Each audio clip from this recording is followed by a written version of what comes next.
Welcome. We're gonna do some chair yoga. Oh, so first thing is just to get yourself seated in your chair so that you're comfortable. Feet are resting on the floor or something. Mine are mostly resting on the floor. Spine is nice and tall and that you're not having to grip too much with your abdominals to hold yourself up. Just kind of organize yourself so that your pelvis is kind of doing the work and the spine can just get tall. And so you can close your eyes for a moment, or you can leave your eyes most of the way closed and just a tiny bit open if you need to, just so we can concentrate on the breath for a moment. So just taking a few deep breaths, nice, smooth, rhythmic breaths.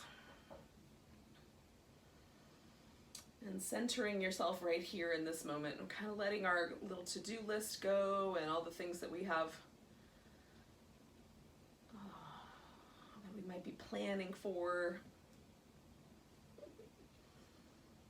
We're going to let that go. We're going to let anything else go that's just kind of hanging around from the past. So we're just going to arrive right here in the present moment.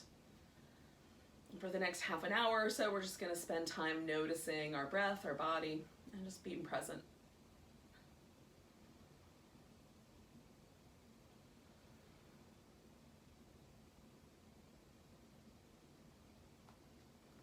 Do one more nice big breath like that. And then just try to keep your breath nice and smooth and rhythmic as we go along. So we're going to let the chin fall. And providing your neck is not sore when you do that, we're going to see if we can roll the head up and over one shoulder. And then back to the center. And up and over the other shoulder.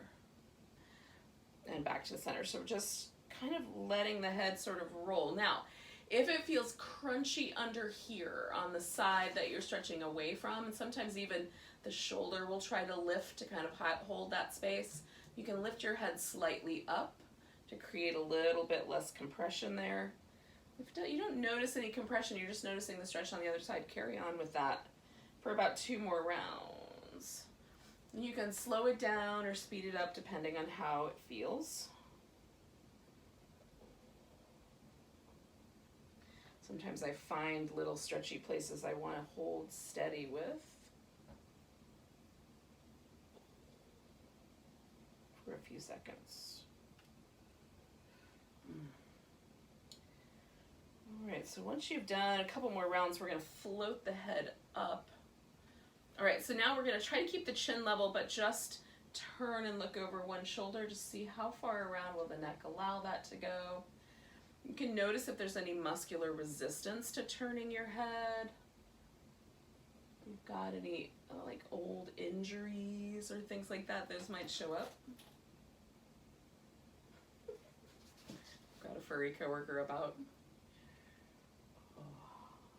Okay, so one more time we're going to look over each shoulder.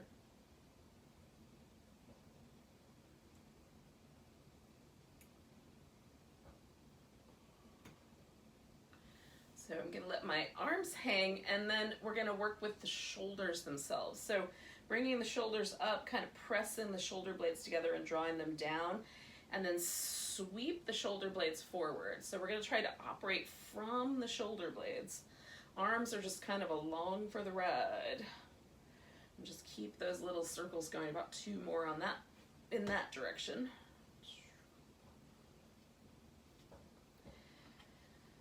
And then we're going to go the opposite direction. So taking the shoulder blades together, bringing them up, pushing them forward up tall, and then sweeping them around the bottom.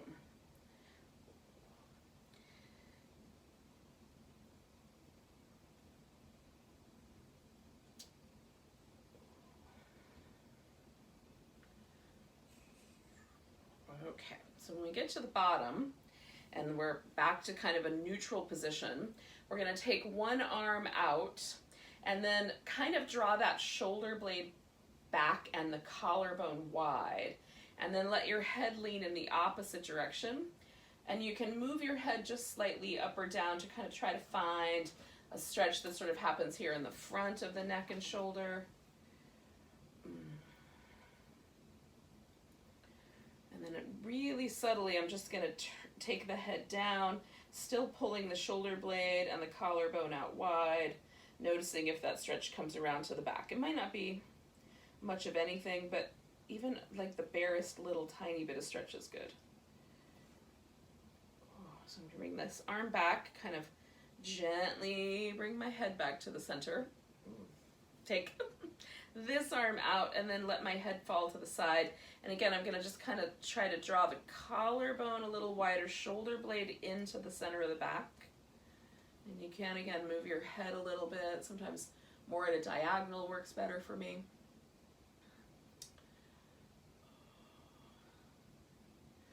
And then kind of finding something that feels like it's more around to the back of the head, back of the neck, shoulder as well. So just integrating, kind of bring it on back when you're ready, the kind of arm and shoulder. And then we're going to let ourselves turn the wrists in some circles. And go the other direction.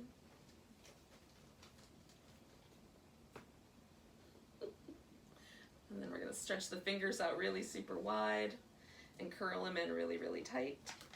Stretch them out really, really wide. Curl them in nice and tight. Stretch them out nice and wide.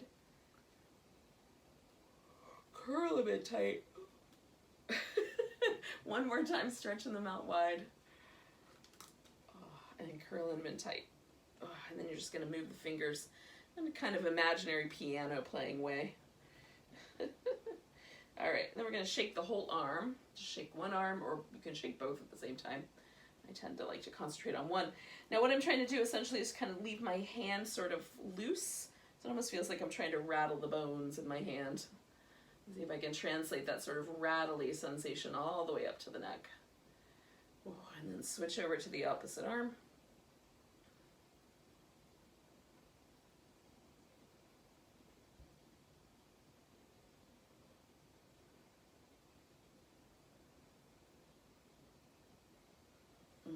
Okay, so now we'll do a little bit of work with kind of the ribs and the spine down below, below the neck, from the hips up to the neck.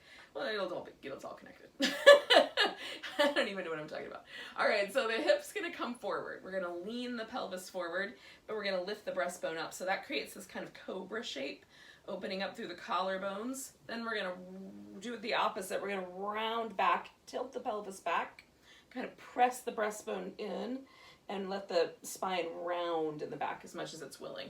So we're trying to get the lumbar spine, the lower back, on the rounded shape. And with the cobra shape, where we tilt the pelvis forward, we're trying to broaden and move a little bit in the upper back. So we're just taking these curves that normally have one direction, and we're sort of switching the direction. Now, I'm not sure that it really makes the spine move that much, but it does make the muscle move, and that's what's important.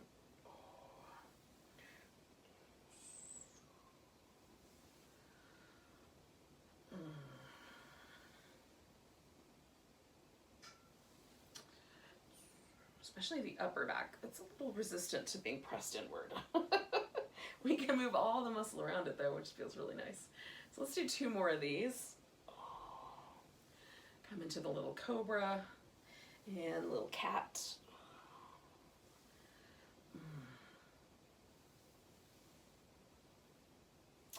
Okay, so then we're going to come to a tall position, and I tend to slide a little forward for this so that I'm right on the edge of the chair.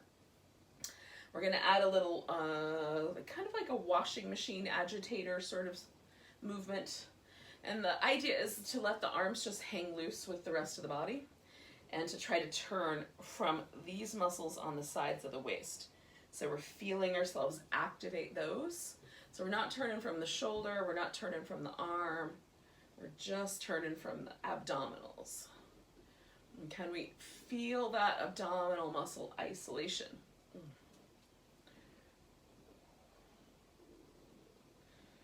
Okay, so we're going to take 2 more little sets of this. All right, we'll come back to a twist in a moment. For now, we're just doing movement. So we're going to take the legs out a little on the wider side, and now adding a side bend. So you can put your elbow on your thigh, or if you are, have the opportunity to have like a little block or something beside you, Like if you had a yoga block, you might be able to take your hand down to the floor. For me, that's a little too deep. So I just do the thigh. Come in over to the side.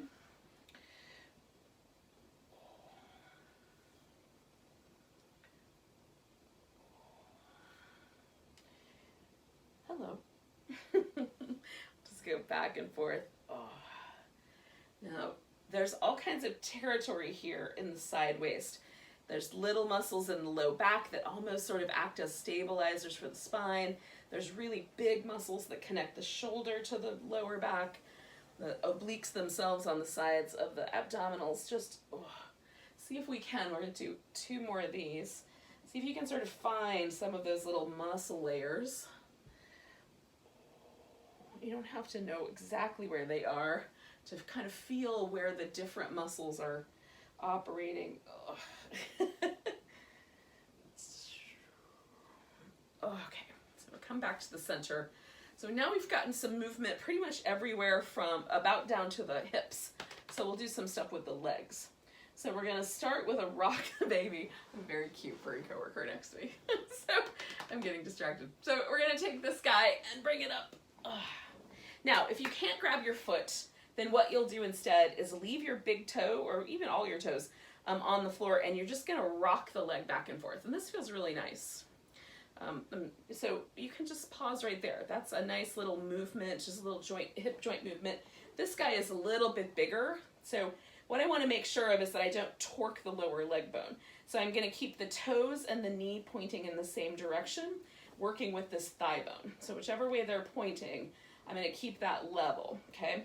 So I've got my foot flexed here at the ankle joint so that that holds really steady.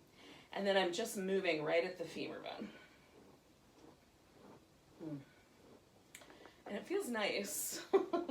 Both of them feel nice. So pick the one that's right for you.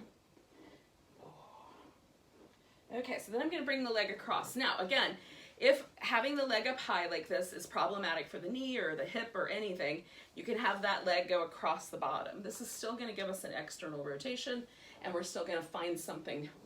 Now, for me, it helps to have it's more like the middle of my shin is across the knee rather than the ankle, but you can have the ankle there. Just be mindful of the ankle joint.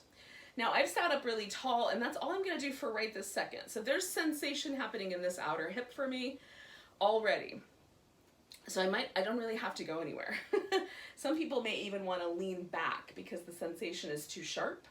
And then other folks will find that they don't really feel anything in the hip, and so they need to lean a little forward with the pelvis, right? So you're just gonna feel that out for yourself. Again, we're not trying to land this pose in the knee, and if we try to be too pushy with the hip, it'll translate the load down to the knee. So we just wanna like feel this kind of outer hip, like glute area, buttock region sensation. We're not going for a big sensation. We're going for, there's a little something going on there. There's a little stretch happening. When we get to the point where we almost can't stand it, we've gone way too far. So a couple more deep breaths here.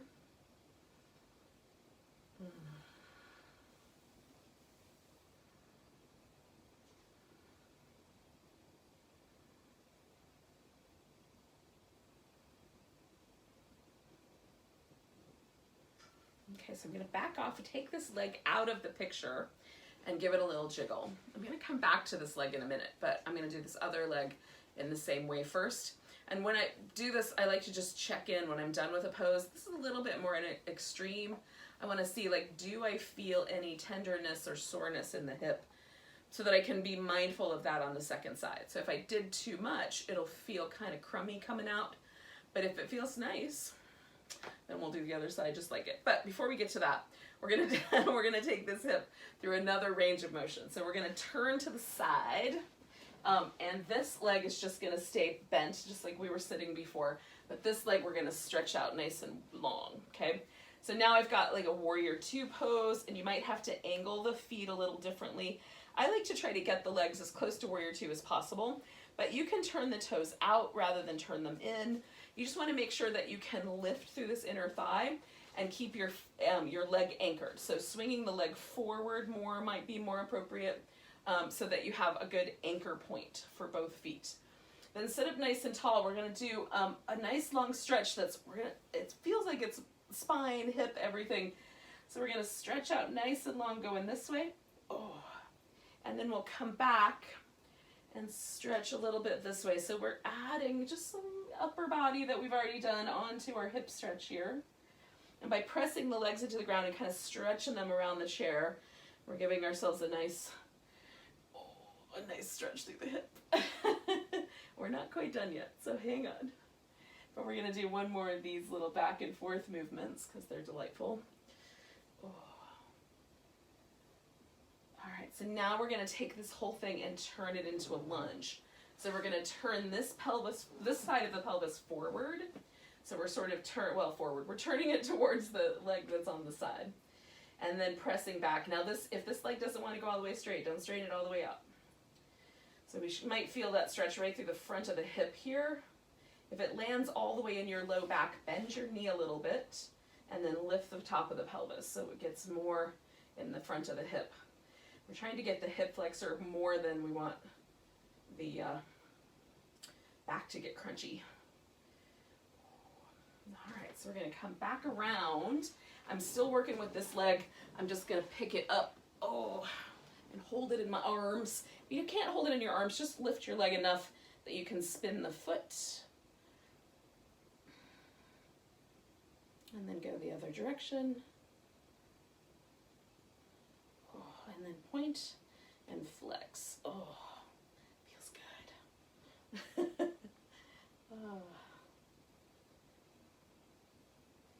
All right, now we're going to take a moment, and again, we're going to pause before we do the other side.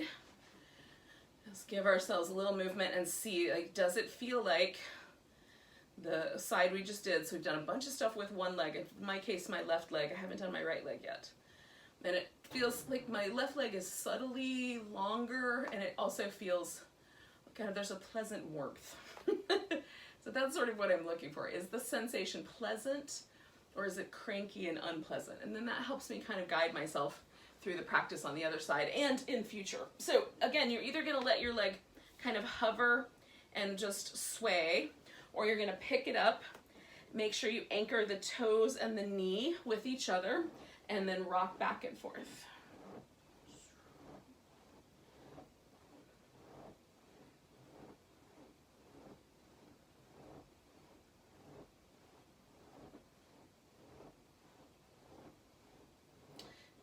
Hug that and draw the leg across. And again, you could put the shin down in front of or put this leg in front of the shin instead of on top of the thigh. And again, I just sat up tall and I'm feeling it out as I lean forward a little bit. If I start to feel my knee getting loaded, I back up a little bit. You can even lean back if it's just, no matter what, putting your leg up here is a lot of pressure. Just lean it back a little bit. So the relationship of the pelvis to the thigh in this externally rotated state is kind of what we're exploring. So these outer hip, kind of glute, buttock muscles, technically they're underneath the buttock, but or underneath the glute. That area it kind of is one of the really important little muscle groups for being able to kind of walk in a steady way. And so if we've got tension and other things in that area, it can make our gait a little less smooth, a little bit less choppier. But they're deep muscles, so we're not going to get to them by being aggressive. So just kind of slowly, every day, we just give that area a little bit of attention. Okay, so we're going to come out of here. Take that leg away, and again, just give it a little movement and just check it, feel out. Was that a good amount of sensation for me? Then we're going to turn, so we've got this leg pointing out to the side, and this guy is going to take the warrior two shape, and again, just kind of feel it out so you can press your feet into the floor a little bit, feel yourself almost kind of lifting a little through the inner thighs. And then that gives us our little warrior two. We don't have to line up exactly square on the chair, like I'm on a diagonal. And that's the best spot for me. So I'm going to stretch out and then back. And this one is much easier. Like there's so much room that I can take up here. When I come backwards, sometimes it helps to turn the ribs a little differently. So I have a little more space on that side, but it's not as much space because my pelvis kind of wants to lean into the one direction and it's not moving at all in the other direction. Oh, one more time. And then I'm going to turn this into the lunge, so we're going to turn all the way sideways. I'm going to scooch just a little to the side. And then reach back with the leg. Again, maybe this leg doesn't go all the way straight. We're trying to feel that stretch on the front of the hip. And then just breathe.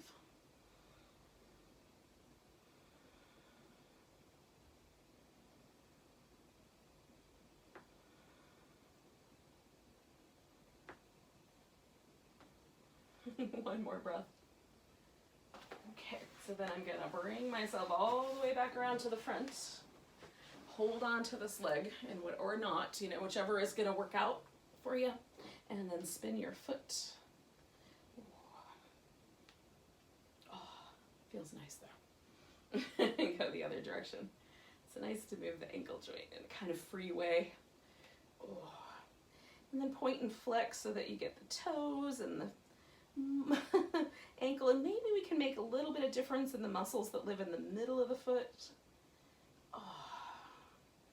Try to get to that feeling like I'm trying to widen my foot out.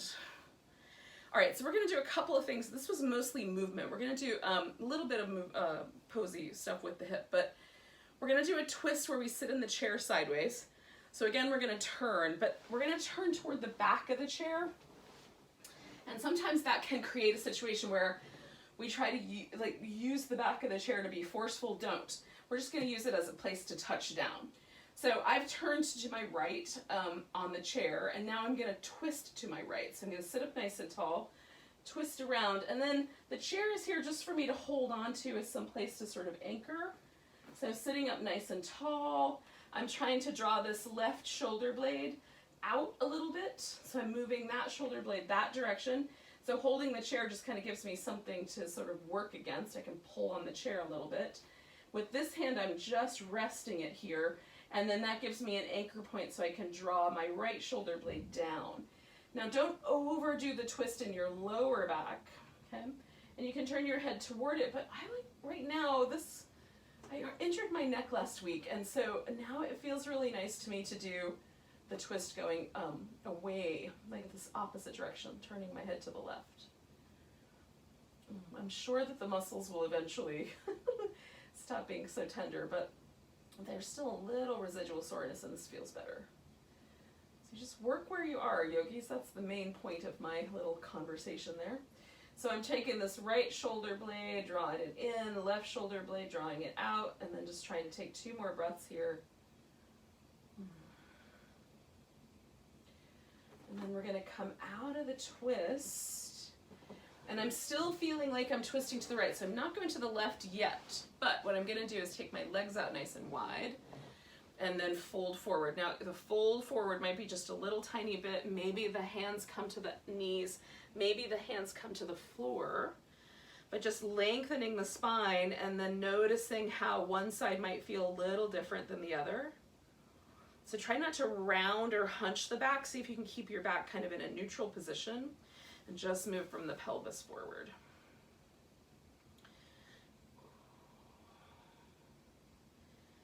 I'm just waiting for a feeling of my back kind of evening out here.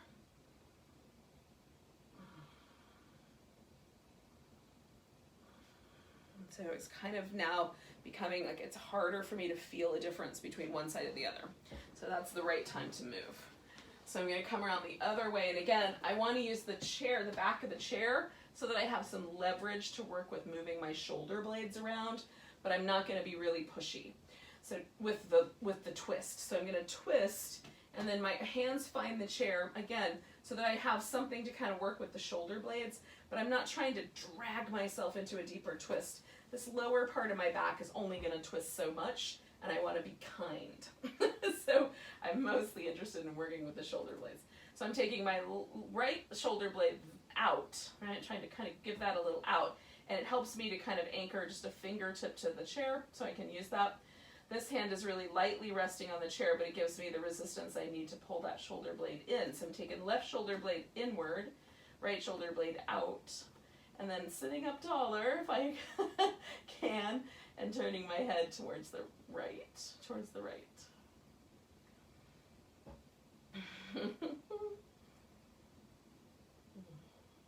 Just kind of breathing with the twist.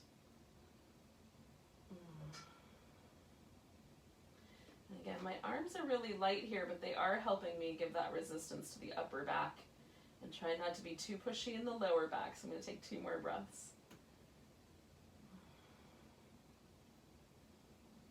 Okay, we're going to let go, come around. Oh. All right. And then we'll take just a few moments. So hopefully we've moved every part of our body. Oh, and things are feeling a little more lubricated and available for the day. Now we'll just take a couple more moments to be mindful, and we're going to do it with a breath practice. So peace sign fingers curled in or resting on your forehead. Ring finger and thumb are going to operate the nostrils. Now make sure that you can breathe through both of your nostrils. Now, I can breathe through both of mine, but my left nostril is a little bit constricted, so I'm not going to completely close my right nostril off. I'm just going to rest my thumb on there so I can still breathe no matter what. Okay, so take a nice big breath, and then exhale. And then we're going to inhale through the left nostril.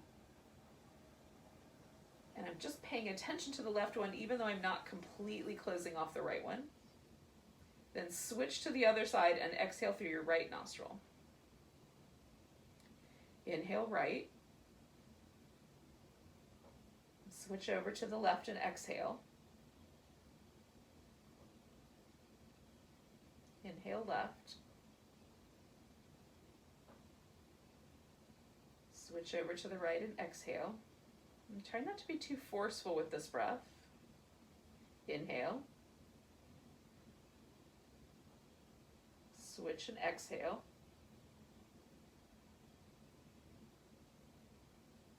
Inhale when it's time.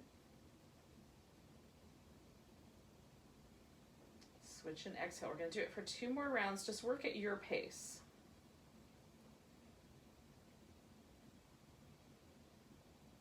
Nice and gentle.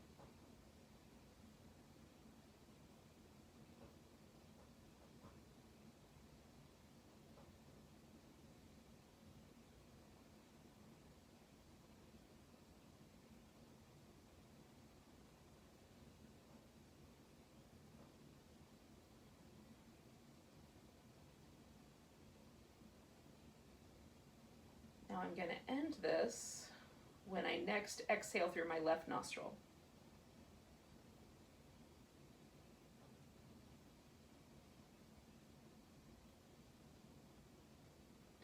And then just be where the breath practice brought you and see what that feels like. So this breath is thought to be sort of a balancing breath. It's not overly energizing, not overly calming, but it's just kind of, the idea is that this will bring a sort of sense of equilibrium. So if you're feeling kind of in one of those extremes, it might help kind of bring you to the center point. But just notice what's true for you. Like, that's the yogi lore. And notice if that's true for you. So keep the breath practice if you like it. Put it in your pocket. You can do it anytime during the day. Thanks for joining me for some chair yoga. Let's take a big breath. And a sigh. Namaste, yogis. Enjoy the rest of your day.